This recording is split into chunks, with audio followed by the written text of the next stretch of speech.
So if they put their faith in him, they missed the mark all along. What they're rejecting here is not a left or right viewpoint. They're rejecting Yahweh. What they're saying is they're like, give us a nation, give us a king like all the nations. They're saying, we don't want to be like you. We don't want to go back to the garden, and we don't want to be in your image. We want to reflect the power that we see in these other nations. We want Saul, who's a giant of a man, broad chest, big shoulders, looks like a warrior, walks into a room and people feel his presence. They choose that over a faithful God, Yahweh, who has delivered their people, who's fulfilled the promises. You know, and it makes me think of like Romans, when Paul will say, do you think lightly of the kindness of God? That is exactly what's happening here.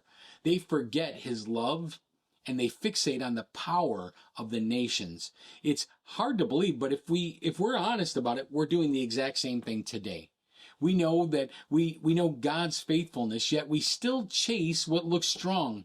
We still elect men and women that look appealing to our eyes, whether that they have great speeches or they physically look impressive. We pick those people.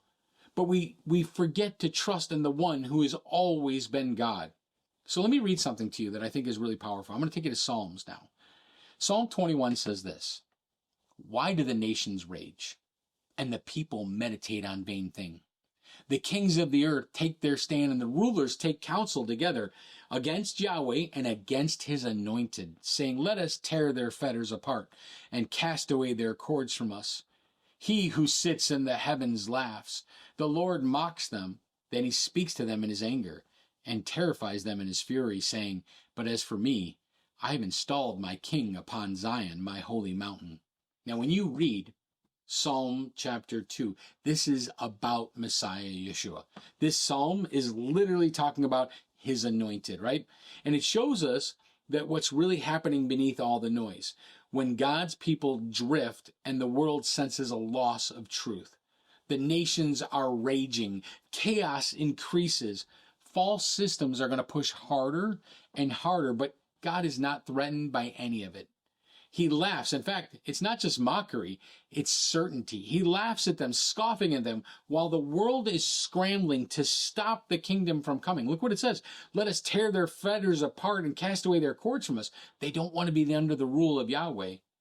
God declares, I've already installed my king. He's already sitting on the throne. The kingdom itself is not up for debate. It's already here.